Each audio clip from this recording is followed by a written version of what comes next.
മറ്റൊരു പുതിയ weekend update വീഡിയോയിലേക്ക് സ്വാഗതം. ഈ ആഴ്ചയിൽ വന്ന സാമ്പത്തിക മേഖലയുമായി ബന്ധപ്പെട്ട പ്രധാനപ്പെട്ട അപ്ഡേറ്റുകൾ എന്തൊക്കെയാണെന്ന് നോക്കാം.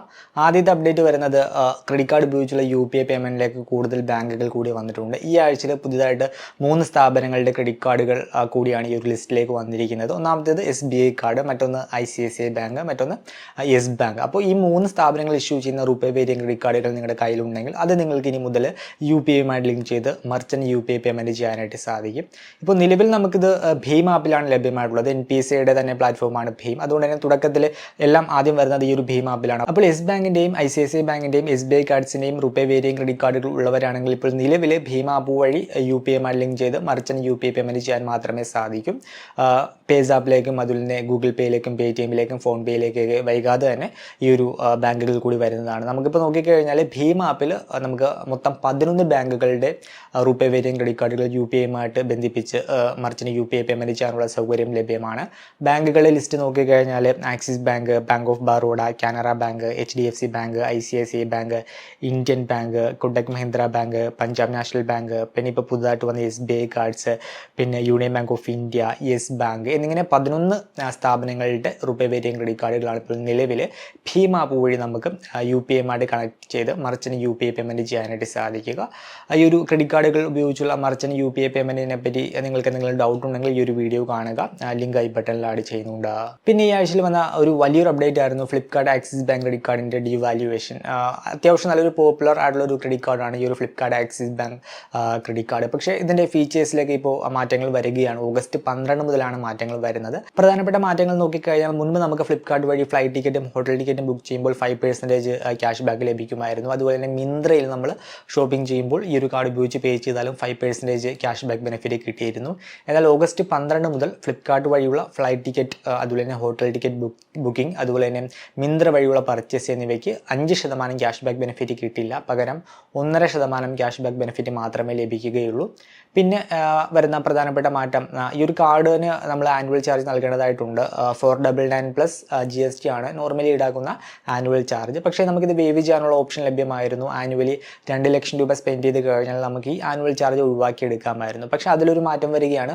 ഓഗസ്റ്റ് 12 മുതൽ നമ്മൾ 2 ലക്ഷം രൂപയ്ക്ക് പകരം വർഷം 3.5 ലക്ഷം രൂപ സ്പെൻഡ് ചെയ്താൽ മാത്രമേ ആനുവൽ ഫീസ് ഒഴിവാക്കി കിട്ടുകയുള്ളൂ. അപ്പോൾ ഇതൊക്കെയാണ് ഈ ഒരു ഫ്ലിപ്കാർട്ട് ആക്സിസ് ബാങ്ക് ക്രെഡിറ്റ് കാർഡിൽ ഓഗസ്റ്റ് 12 മുതൽ വരുന്ന പ്രധാനപ്പെട്ട മാറ്റങ്ങൾ. ഇത് കൂടാതെ കുറച്ച് മാറ്റങ്ങൾ കൂടി വരുന്നുണ്ട്.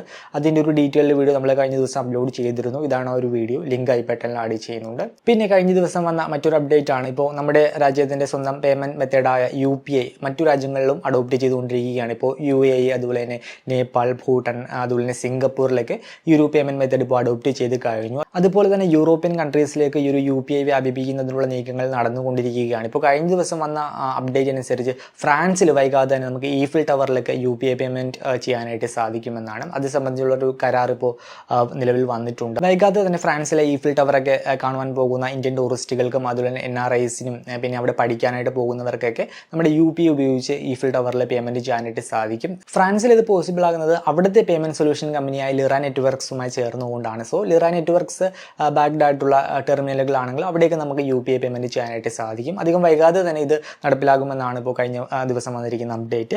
പിന്നെ കഴിഞ്ഞ ദിവസം വന്ന മറ്റൊരു അപ്ഡേറ്റ് ആയിരുന്നു, ഇപ്പോൾ മ്യൂച്വൽ ഫണ്ടിൽ SIP വഴി നിക്ഷേപിക്കുന്നവരുടെ എണ്ണം വർദ്ധിച്ചു വരികയാണ്. ഇപ്പോൾ ജൂൺ മാസത്തെ മാത്രം റിപ്പോർട്ട് നോക്കിക്കഴിഞ്ഞാൽ പുതിയതായിട്ട് ഏകദേശം 27,80,000 ആളുകളാണ് മ്യൂച്വൽ ഫണ്ടിൽ SIP രീതിയിൽ നിക്ഷേപം സ്റ്റാർട്ട് ചെയ്തത്. കഴിഞ്ഞ ഒരു വർഷത്തെ കണക്ക് എടുത്തു കഴിഞ്ഞാൽ ഓരോ മാസവും ഒരു ആവറേജ് 21,20,000 പേര് പുതുതായിട്ട് SIP രീതിയിൽ നിക്ഷേപം സ്റ്റാർട്ട് ചെയ്തിട്ടുണ്ട്.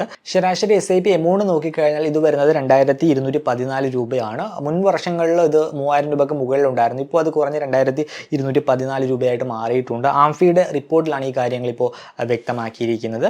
പിന്നെ ഈ വീക്കിൽ വന്ന മറ്റൊരു അപ്ഡേറ്റ് ആണ്, റുപ്പിയിലും അതുപോലെ തന്നെ UPIയിലും ഒരുപോലെ ഉപയോഗിക്കാൻ സാധിക്കുന്ന കോഡ് HDFC ബാങ്ക് അവതരിപ്പിച്ചു. ഈ ഒരു സംവിധാനം കൊണ്ടുവരുന്ന ആദ്യത്തെ ബാങ്കാണ് HDFC ബാങ്ക്. ഇപ്പോൾ നിലവിൽ നമുക്ക് റുപ്പി ഉപയോഗിച്ച് UPI പേയ്മെൻറ്റ് ചെയ്യാനായിട്ട് സാധിക്കില്ല. പക്ഷേ ഈ ഒരു ടെക്നോളജിയിലൂടെ നമുക്ക് ഈ റുപ്പി ഉപയോഗിച്ച് നമുക്ക് UPI QR കോഡ് സ്കാൻ ചെയ്ത് പേ ചെയ്യാനായിട്ട് സാധിക്കും. അതെന്തായാലും നല്ലൊരു കാര്യമാണ്. അപ്പോൾ അത് പ്രാബല്യത്തിൽ വന്നു കഴിഞ്ഞാൽ ഈ റുപ്പിയുടെ ഉപയോഗം കൂടുതൽ വർദ്ധിക്കും. കാരണം നമുക്ക് UPI QR കോഡ് വെച്ചിരിക്കുന്ന എല്ലായിടത്തും നമുക്ക് ഈ റുപ്പി ഉപയോഗിച്ചും പേയ്മെൻറ്റ് ചെയ്യാനായിട്ട് സാധിക്കും. സോ ഇതിപ്പോൾ HDFC ബാങ്ക് അവതരിപ്പിച്ചിട്ടുണ്ട്. ഇപ്പോൾ അതിൻ്റെ ടെസ്റ്റിങ്ങും കാര്യങ്ങളൊക്കെ നടന്നുകൊണ്ടിരിക്കുകയാണ്. പിന്നെ 3 വർഷം മുമ്പ് വഴിയോര കച്ചവടക്കാർക്കായിട്ട് കേന്ദ്ര സർക്കാർ അവതരിപ്പിച്ച ഒരു പദ്ധതിയാണ് PM സ്വനിധി. ഒരു വായ്പാ പദ്ധതിയാണ്. 10,000 രൂപ മുതൽ 50,000 രൂപ വരെ വായ്പ നൽകുന്ന ഒരു പദ്ധതിയാണ്. 2023 ജൂൺ 30 വരെയുള്ള റിപ്പോർട്ട് അനുസരിച്ച് ഏകദേശം 48.5 ലക്ഷം ആളുകൾ ഇതിലൂടെ ലോൺ എടുത്ത് കഴിഞ്ഞു. ഇപ്പോൾ പുതിയൊരു അപ്ഡേറ്റ് വന്നിരിക്കുന്നത്, മുൻപ് നമുക്ക് ഈ ഒരു ലോണിന് വേണ്ടി അപേക്ഷിക്കാനായിട്ട് വെബ്സൈറ്റും കാര്യങ്ങളൊക്കെയാണ് ഉണ്ടായിരുന്നത്. അത് ഇച്ചിരി കോംപ്ലിക്കേറ്റഡ് ആയിരുന്നു. ഇപ്പോൾ അത് കുറച്ചുകൂടി എളുപ്പമാക്കുന്നതിനായിട്ട് കേന്ദ്ര സർക്കാർ ഇപ്പോൾ പുതിയതായിട്ടൊരു മൊബൈൽ ആപ്പൊക്കെ ഇപ്പോൾ അവതരിപ്പിച്ചിട്ടുണ്ട്. പിന്നെ ഈ ആഴ്ചയിൽ വന്ന മറ്റൊരു അപ്ഡേറ്റ് ആണ്, ഇപ്പോൾ ടെസ്ല ഇന്ത്യയിലേക്ക് വരുന്നു എന്ന് കുറേ നാളുകളായിട്ട് വാർത്തകളിലേക്ക് വരുന്നുണ്ടായിരുന്നു. ഇപ്പോൾ അത് ഒന്നുകൂടി കൺഫേം ആയിരിക്കുകയാണ്. ഇപ്പോൾ ടെസ്ല പ്രതിനിധികൾ ഇന്ത്യൻ ഗവൺമെൻറ്റുമായിട്ട് ചർച്ചകൾ നടത്തിക്കൊണ്ടിരിക്കുകയാണ്. ഇന്ത്യയിൽ ഏകദേശം വർഷം 5 ലക്ഷം കാറുകൾ ഉൽപ്പാദിപ്പിക്കാൻ ശേഷിയുള്ള ഒരു ഫാക്ടറി സ്ഥാപിക്കാനായിട്ടാണ് ടെസ്ല നീക്കമിടുന്നത്. ഇത് നടപ്പിലായി കഴിഞ്ഞാൽ ചൈന കഴിഞ്ഞാൽ ഏറ്റവും കൂടുതൽ ടെസ്ല കാറുകൾ എക്സ്പോർട്ട് ചെയ്യുന്നൊരു രാജ്യമായിട്ട് ഇന്ത്യ മാറും. മാത്രമല്ല ഇന്ത്യൻ മാർക്കറ്റിലും ടെസ്ല കാറുകൾ അവതരിപ്പിക്കും. 20 ലക്ഷം രൂപ മുതലുള്ള വൈദ്യുത കാറുകളാണ് ഇന്ത്യൻ മാർക്കറ്റിൽ അവതരിപ്പിക്കുക എന്നാണ് വന്നിരിക്കുന്ന റിപ്പോർട്ടുകൾ. പിന്നെ പാനും ആധാറുമായിട്ട് ലിങ്ക് ചെയ്യേണ്ട അവസാന തീയതിയൊക്കെ കഴിഞ്ഞിരുന്നു. ലിങ്ക് ചെയ്യാത്തവരുടെയൊക്കെ പാൻ കാർഡ് ഇനാക്റ്റീവായിട്ട് മാറിയിട്ടുണ്ട്. ഇതിനകത്ത് ഇപ്പോൾ ഒരു കൺഫ്യൂഷൻ വന്നിരുന്നത് NRIകളുടെ കാര്യത്തിലാണ്. കഴിഞ്ഞ ദിവസം ഒരു ട്വീറ്റ് വന്നിരുന്നു, ഏകദേശം 10 കോടി NRIസിൻ്റെ പാൻ കാർഡുകൾ ഇനാക്റ്റീവ് ആക്കി എന്ന് പറഞ്ഞുകൊണ്ട്. അതിൻ്റെ അതൊരു ക്ലാരിഫിക്കേഷൻ ഇപ്പോൾ ആദായ നികുതി വകുപ്പ് നൽകിയിരിക്കുകയാണ്. ആദായ നികുതി വകുപ്പിൽ NRI സ്റ്റാറ്റസ് അപ്ഡേറ്റ് ചെയ്തിട്ടുണ്ടെങ്കിൽ അവർ പാനും ആധാറുമായിട്ട് ലിങ്ക് ചെയ്യേണ്ടതില്ല, അവർ അതിൽ നിന്നും ഒഴിവാക്കിയിട്ടുണ്ട്. അപ്പോൾ അവരുടെ പാൻ കാർഡ് ഇനാക്റ്റീവായിട്ട് മാറുകയില്ല. അതേസമയം NRI ആണ്, പക്ഷേ ആ ഒരു സ്റ്റാറ്റസ് ആദായ നികുതി വകുപ്പിനെ അറിയിച്ചിട്ടില്ലെങ്കിൽ അവരുടെ പാൻ കാർഡ് ഇനാക്റ്റീവായിട്ട് മാറും. അവർ ചെയ്യേണ്ടത് എത്രയും വേഗം ജൂറിസ്ഡിക്ഷണൽ അസസിംഗ് ഓഫീസറിനെ കോൺടാക്ട് ചെയ്ത് NRI സ്റ്റാറ്റസ് അപ്ഡേറ്റ് ചെയ്യണം. അതിനുശേഷം അവരുടെ പാൻ ഇനാക്റ്റീവായിട്ട് മാറിയിട്ടുണ്ടെങ്കിൽ ആദായ നികുതി വകുപ്പിന് ഇത് സംബന്ധിച്ചൊരു ലെറ്റർ നൽകേണ്ടതായിട്ടുണ്ട്. അപ്പോൾ ഇത്രയും ഒരു ക്ലാരിഫിക്കേഷനാണ് ഇപ്പോൾ കഴിഞ്ഞ ദിവസം ഇതുമായി ബന്ധപ്പെട്ട് ആദായ നികുതി വകുപ്പ് ട്വിറ്ററിൽ നൽകിയിരിക്കുന്നത്. പിന്നെ ഈ ആഴ്ചയിൽ വന്ന മറ്റൊരു അപ്ഡേറ്റ് ആണ് ഇസാഫ് സ്മോൾ ഫിനാൻസ് ബാങ്കിൻ്റെ IPO വരുന്നതുമായി ബന്ധപ്പെട്ട്. ഇസാഫ് സ്മോൾ ഫിനാൻസ് ബാങ്ക് IPOക്കായിട്ട് സെബിക്ക് അപേക്ഷ സമർപ്പിച്ചു. ഏകദേശം 629 കോടി രൂപ ഇതിലൂടെ സമാഹരിക്കാനാണ് ലക്ഷ്യമിടുന്നത്. നേരത്തെ സെബി ഇതിന് അപ്രൂവൊക്കെ നൽകിയിരുന്നു, പക്ഷേ വിപണി അനുകൂലമല്ലാത്തതിനാൽ IPO നീണ്ടു പോവുകയായിരുന്നു. ഇപ്പോൾ അതിൻ്റെ ഒരു കാലാവധി കഴിഞ്ഞു, മുൻപ് നൽകിയ അപേക്ഷയുടെ. അപ്പോൾ ആ ഒരു കാലാവധി കഴിഞ്ഞതിനാലാണ് ഇപ്പോൾ വീണ്ടും സെബിക്ക് ഈ ഒരു IPOയുമായി ബന്ധപ്പെട്ട് അപേക്ഷ നൽകിയിരിക്കുന്നത്. 1992 ഒരു മൈക്രോ ഫിനാൻസ് സ്ഥാപനമായിട്ടാണ് ഈ ഒരു ഇസാഫ് സ്റ്റാർട്ട് ചെയ്യുന്നത്. 2017 ഇതൊരു സ്മോൾ ഫിനാൻസ് ബാങ്കായിട്ട് മാറുന്നത്.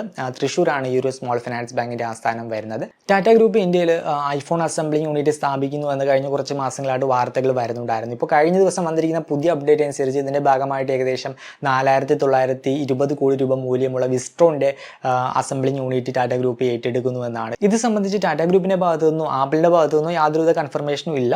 ദേശീയ മാധ്യമങ്ങളാണ് ഈ കാര്യങ്ങൾ റിപ്പോർട്ട് ചെയ്തിരിക്കുന്നത്. വിസ്ട്രോൻ്റെ ഈ ഒരു ഫാക്ടറി ഇപ്പോൾ സ്ഥിതി ചെയ്യുന്നത് ദക്ഷിണ കർണാടകയിലാണ്. അപ്പോൾ അതാണിപ്പോൾ ടാറ്റ ഗ്രൂപ്പ് ഏറ്റെടുക്കാൻ പോകുന്നു എന്നുള്ള വാർത്തകൾ വരുന്നത്.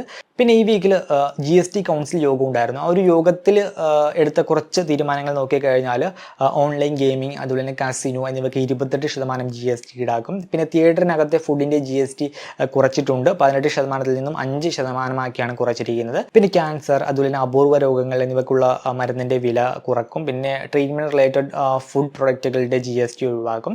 പിന്നെ 2 ലക്ഷം രൂപയ്ക്ക് മുകളിലുള്ള ഗോൾഡ് സംസ്ഥാനത്തിനകത്ത് കൊണ്ടുപോകുന്നതിനായിട്ട് E-way ബിൽ സിസ്റ്റം കൊണ്ടുവരും. അപ്പോൾ ഇതൊക്കെയാണ് GST കൗൺസിൽ യോഗത്തിൽ എടുത്ത പ്രധാനപ്പെട്ട തീരുമാനങ്ങൾ. അപ്പോൾ ഈ ഒരു വീഡിയോ നിങ്ങൾക്ക് ഇഷ്ടമായെന്ന് കരുതുന്നു. ഇഷ്ടമായി മറക്കാതെ ഒരു ലൈക്ക് നൽകുക. അപ്പോൾ മറ്റൊരു വീഡിയോയിൽ മറ്റൊരു ടോപ്പിക്കുമായി കണ്ടുമുട്ടാമെന്ന പ്രതീക്ഷയോടുകൂടി